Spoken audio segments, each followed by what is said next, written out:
ये एक वीडियो आपके BAMS से रिलेटेड सारे डाउट्स को आज क्लियर कर देगी और आखिरी तक रुकिएगा। एक ऐसा प्रो टिप बताऊंगा जिससे आपके आने वाले 5.5 ईयर कॉलेज लाइफ के बच जाएंगे। So hey guys, welcome back to our YouTube channel. I am Vaibhav, a final year BAMS student. आज हम लोग इस वीडियो में बात करने वाले हैं BAMS के बारे में। इसका अगर फुल फॉर्म देखें तो bachelors of Ayurvedic medicine and surgery होता है। ये 5.5 ईयर का कोर्स होता है जिसको 1.5 ईयर के 3 पार्ट में डिवाइड करा जाता है, जिससे 4.5 ईयर बनते हैं। उसके बाद 1 साल की आपकी इंटर्नशिप होती है, 6 महीने एक आयुर्वेदिक हॉस्पिटल में जो आपका कॉलेज होगा, और 6 महीने आप एलोपैथिक हॉस्पिटल में प्रैक्टिस करते हैं एज एन इंटर्न। उसके बाद अगर बात करें तो बहुत सारे क्वेश्चंस होते हैं एक नीट एस्पिरेंट के माइंड में कि अगर हम BMS ले भी लें तो कौन कौन सी चीज़ें हमें मिलने वाली है। क्या हमें उतनी पावर मिलेगी, उतनी रिस्पेक्ट मिलेगी जितनी एक MBBS डॉक्टर को मिलती है? क्या हमें स्टेथोस्कोप, BP मशीन, ये सारी चीज़ें यूज़ करने को मिलेगी?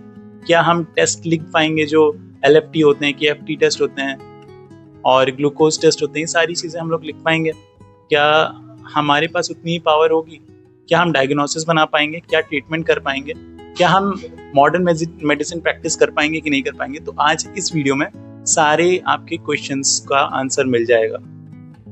तो अगर मैं अपनी बात करूं तो जब मैंने BMS में एडमिशन लिया था तो वो exact right source of information नहीं थी, इसलिए मैं ये वीडियो बना रहा हूँ ताकि आपके साथ वो दिक्कतें ना आए।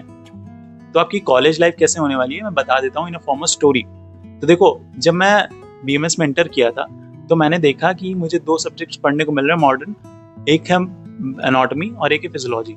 एनाटॉमी और फिजियोलॉजी देखकर तो मैं बहुत खुश हुआ कि चलो फाइनली डॉक्टर बनेंगे, सारी चीज़ें सीखने को मिलेंगी। BD चौरसिया थी एनाटॉमी के लिए और K समलिंगम थी फिजियोलॉजी के लिए। सेम वही बुक्स जो एक MBBS फॉलो करता है। तो मैंने कहा बढ़िया है, अब बना जाएगा डॉक्टर, बढ़िया से पढ़ाई करेंगे। जब फिजियोलॉजी के प्रैक्टिकल्स होते थे, ब्लड स्मीयर प्रिपरेशन होती थी, सारी चीज़ें होती थी, ब्लड ग्रुपिंग वाले जो टेस्ट होते थे, सारी चीज़ें होती थी, तो लगता था कि हाँ यार कुछ अच्छा कर रहे हैं। पहली बार जब सिरिंज पकड़ी थी। लेकिन साथ साथ दिक्कत कब आई? जब हमें आयुर्वेदिक सब्जेक्ट्स पढ़ने को मिले। रचना शारीर, क्रिया शारीर, संस्कृत, पदार्थ विज्ञान, संहिता अध्ययन, बहुत कठिन सब्जेक्ट्स उस वक्त पे लग रहे थे क्योंकि थे हिंदी में। उसके बाद संस्कृत में श्लोक से याद करने थे, तो लग रहा था कि क्या पूजा पाठ कर रहे हैं, इसका कोई रिलेवेंस भी है हमारे मेडिकल फील्ड में कि नहीं है, कि या फिर पता नहीं क्या बता रहे हैं लोग। बट जैसे जैसे टाइम बीता वैसे वैसे सारी चीज़ों से यूज टू होते गए। संस्कृत जो लगी थी इतनी बड़ी होगी, बहुत खतरनाक होगी, वो बहुत बड़ी नहीं थी। वो जितना आपने 10th लेवल की संस्कृत पढ़ी होगी उसी लेवल की थी, बहुत ज़्यादा हाई लेवल की भी संस्कृत नहीं थी। श्लोक्स याद करने पड़े शुरुआत में, लेकिन बाद में धीरे धीरे उनकी रेलेवेंसी समझ में आने लगी कि हाँ ये तो बेस बना रहे हैं आयुर्वेद का। त्रिदोष, सप्त धातु, त्रिमल, सारी चीज़ों का एक बेस बनने लगा और धीरे धीरे आयुर्वेदा समझ में आने लगी। फिर जो शुरुआत में लग रहा था कि हाँ पूजा पाठ हो रही है, नहीं, उन सारे श्लोक्स के प्रति एक रिस्पेक्ट बढ़ गई। देखो, सबसे ज्यादा दिक्कत होती है ये ढूंढने में कि एग्जैक्टली कहाँ से लेक्चर करे, कौन सा राइट सोर्स ऑफ इन्फॉर्मेशन होता है। कुछ कॉलेजेस में नहीं पढ़ाया जाता अच्छे से, तो यूट्यूब पे जाना होता है। और यूट्यूब पे जब मेरे टाइम पे अगर मैं बात करूँ तो कोई भी ऐसा नहीं था जो पूरा कोई सब्जेक्ट पढ़ा रहा हूँ। तो फिर मैंने बनाना स्टार्ट करा।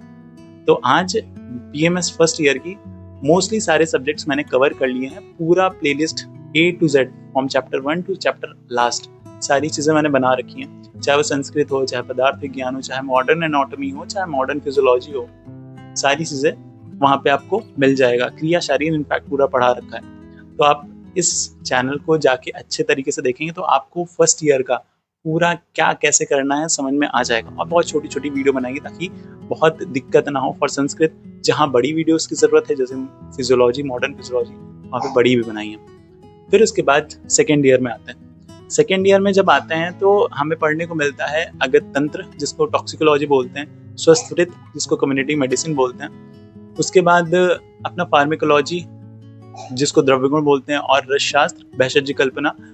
रसशास्त्र और भेषज कल्पना को अगर मॉडर्न में देखो तो ये फार्मास्यूटिकल प्रिपरेशंस होती हैं कि किस तरीके से आयुर्वेदिक फॉर्मुलेशंस बनते हैं, ये सारी चीज़ें। और लास्ट में आता है पैथोलॉजी, जिसको रोग निदान बोला जाता है।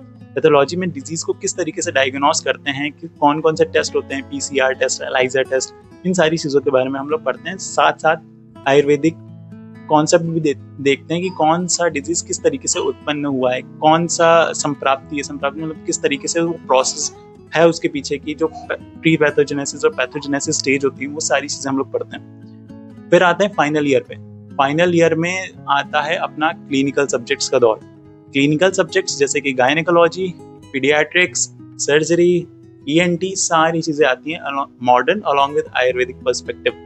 तो फाइनल ईयर से हमारी क्लिनिकल पोस्टिंग लगना चालू होती हैं और यहाँ पे ऐसा लगता है कि नहीं, अब हम लोग फाइनली एक डॉक्टर बन चुके हैं। हमें सारे एक्सरेज, सारी जांचें, सारी चीज़ें हम लोग सीखते हैं और एक प्रॉपर जिस तरीके से डॉक्टर डायग्नोज करता है उस तरीके से डायग्नोज करना सिखाया जाता है हमें। और फिर आता है इंटर्नशिप। तो इंटर्नशिप 6 मंथ वाली जो होती है वो करते हैं और फाइनली बन जाते हैं एक BAMS डॉक्टर।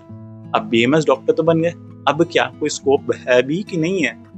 तो देखो, स्कोप बहुत सारा है। अभी अगर मैं बताने लगूं तो सबसे पहले तो आप BMS के बाद PG कर सकते हैं। देखो, सेकेंड ईयर में आपको ये डिसाइड कर लेना है कि अब आगे आपको क्या करना है, क्या आपको PG करनी है या आपको क्लिनिकल में जाना है। मैं यही आपको कहूँगा कि आप PG करिए, क्योंकि PG के बाद एक BMS डॉक्टर की वैल्यू बहुत ज़्यादा बढ़ जाती है, क्योंकि वो BMS से बढ़कर MD या MS हो जाता है। तो MD MS अगर आयुर्वेद में आपको करना है तो बहुत अच्छी चीज़ है, क्योंकि इसमें सैलरी भी अच्छी है और स्कोप भी बहुत अच्छा है। आप MD MS करने के बाद एज अ प्रोफेसर किसी कॉलेज में पढ़ा सकते हैं, जिसकी सैलरी अराउंड 1 लाख के करीब होती है, 10,000 ऊपर नीचे हो सकती है। अगर आपको पढ़ाने में इंटरेस्ट नहीं है तो आप डायरेक्ट BMS के बाद MO भी बन सकते हैं, PG करने के बाद भी MO बन सकते हैं। PG वालों को ज़्यादा प्रेफरेंस मिलती है और वैकेंसीज निकलती रहती हैं। आपको UPPSC वाला एग्ज़ाम देना पड़ता है अगर यूपी से है, बाकी एक सेंट्रल में अगर करना है तो अपना UPSC होता है। उसके अलावा आप रिसर्च वर्क भी कर सकते हैं CCRS में, और कई जगहों पे रिसर्च अपॉर्चुनिटीज आती हैं। अपना खुद का क्लिनिक ओपन कर सकते हैं। लेकिन हाँ, यहाँ पे एक ग्लिच है। आप अगर एलोपैथ प्रैक्टिस कर रहे हैं अपने क्लिनिक में तो हर स्टेट में ये अलाउड नहीं होता है। कुछ कुछ स्टेट्स में अलाउ है, कुछ कुछ स्टेट्स में एक आयुर्वेदिक प्रैक्टिशनर सिर्फ आयुर्वेदा प्रैक्टिस कर सकता है। तो अपने स्टेट का देख लीजिएगा। और मैं तो यही कहूँगा कि आयुर्वेदा प्रैक्टिस करिए, क्योंकि कोई किसी और की पैथी प्रैक्टिस कर रहे हैं और वो उस पैथी में वो एकदम स्पेशलाइज्ड है, तो आप कभी उससे कम्पीट नहीं कर पाएंगे। आप अपनी पैथी के स्पेशलाइज्ड हैं तो आप अपनी पैथी को प्रैक्टिस करें, जिससे कोई एक लिमिट नहीं होती है आपके अर्निंग की, आपके ग्रोथ की। उसके अलावा आप पंचकर्म सेंटर खोल सकते हैं। अगर आपने MD पंचकर्म कर रखा है तो आप खुद का पंचकर्म सेंटर खोल के बहुत सारा पैसा कमा सकते हैं, बहुत सारा पैसा कमा सकते हैं। इसकी मैं नंबर्स आपको नहीं बता सकता, इतना कमा सकते हैं। उसके बाद आप जो नया ग्रोथ फील्ड आ रहा है वो है BMS का कंटेंट क्रिएशन या फिर BMS में कंटेंट राइटिंग। कुछ लोगों को आयुर्वेदा की नॉलेज चाहिए होती है एज अ देयर कंटेंट। तो इसके अलावा आप फार्मा कंपनीज में भी काम कर सकते हैं, जैसे कि डाबर, पतंजलि, तो इनको भी BMS ग्रेजुएट चाहिए होते हैं। उसके अलावा आप फूड सेफ्टी ऑफिसर भी बन सकते हैं। उसके अलावा बहुत सारे डिप्लोमा कोर्सेज होते हैं, वो कर सकते हैं, और बहुत सारे एंडलेस अपॉर्चुनिटीज़ और कैरियर ऑप्शंस और स्कोप्स मिलते हैं BMS के बाद। तो ये डिपेंड आप पे करता है कि आप किस फील्ड में ज़्यादा इंटरेस्ट रखते हैं और कहाँ पे आपको ज़्यादा जाने का मन कर रहा है। तो रही बात सैलरी की, तो अगर खुद का क्लिनिक खोलते हो तो शुरुआत के कुछ महीने थोड़ा सा दिक्कत हो सकती है, लेकिन उसके बाद आप एंडलेस कमा सकते हो। ये डिपेंड आप पे करता है कि आपकी स्किल्स क्या हैं। उसके अलावा PG पे भी डिपेंड करता है। अगर आपने PG कर ली तो PG करते करते आपको स्टाइपेंड मिलता है around 70,000 to 1.2 lakh rupees, depending on the institute की कौन सा इंस्टीट्यूट है आपका। हर मंथ आपको मिलता है, हर ईयर आपकी इंक्रीमेंट होती है। तो ये भी बहुत अच्छा अपॉर्चुनिटी होती है कि 3 साल के लिए आप फाइनेंशियली इंडिपेंडेंट हो जाते हैं। उसके अलावा अगर आप PhD करते हैं तो आप प्रोफेसर बन सकते हैं। उसमें भी बहुत अच्छा अपॉर्चुनिटी होती है, 1.2 लाख रुपीज़ तक आप कमा सकते हैं। पंचकर्म करते हैं तो उसमें भी around 3 lakh rupees per month तक आप जा सकते हैं अगर आपको अच्छा स्किल्स है, और इससे कहीं ज़्यादा ऊपर जा सकते हैं। क्लिनिकल प्रैक्टिस में भी ऐसा कोई लिमिट नहीं है, उसमें भी 3 लाख ऊपर आप कमा सकते हैं। एक प्रो टिप जो मैंने शुरुआत में बताया था कि मैं वीडियो के लास्ट में दूंगा, तो वो ये है कि जब भी आप BMS कॉलेज में एडमिशन लें तो आप ये कुछ गलतियां ना करें। पहली चीज़ कि नीट के चक्कर से निकलें, नीट का जो लूप है उससे निकलें जल्द से जल्द। आप अपने BMS के ईयर्स को नीट की प्रिपरेशन में ना वेस्ट करें अगर आपके कॉलेज में बॉन्ड नहीं है। दूसरा, आप अपना कॉलेज बहुत अच्छी तरीके से चूज़ करें। कोई भी नॉर्मल सा या फिर प्राइवेट कॉलेज ले लिया जो अच्छा नहीं है, जिसका पेशेंट फ्लो अच्छा नहीं है, वो गलती मत करें। अच्छा, अगर गवर्नमेंट कॉलेज मिल रहा है तो आप ज़रूर उठा लें, या फिर प्राइवेट कॉलेज जो अच्छे हैं उत्तराखंड में है जैसे, और कुछ साउथ में, तो वो वाले कॉलेज आप लीजिए जिससे आपको दिक्कत नहीं होगी। वरना कॉलेज में जाएंगे, वहाँ पेशेंट्स नहीं होंगे, टीचर नहीं होंगे, कोई पढ़ाने वाला नहीं होगा, और BMS की आपकी लाइफ ख़राब हो जाएगी। तीसरा, कि आप अच्छे से पढ़ाई करें। First year to final year जितनी भी चीज़ें हैं आप अच्छे से अच्छा पढ़ें, क्योंकि ये कुछ ईयर्स हैं आपके स्किल बिल्डिंग के, आपका क्लिनिकल एक्सपोजर के, आपका आयुर्वेदा के अंडरस्टैंडिंग को बढ़ाने के लिए। और यही कुछ ईयर्स आपका डिपेंड करेंगे कि आपका PG निकलेगा कि नहीं निकलेगा, आपके स्किल्स कैसे होने वाले हैं, आप किसी पेशेंट्स को सही से ट्रीट कर पाएंगे, डायग्नोस कर पाएंगे। सो एट लास्ट मैं बस यही बोलना चाहता हूँ कि कोई इंसान जो अपनी फील्ड पे टॉप 1% में जाता है उसे गोट बोलते हैं। कोई इंसान जो BA करके टॉप पे पहुंच जाए तो IAS बन जाता है। और कहने को तो आपकी भी डिग्री BAMS है।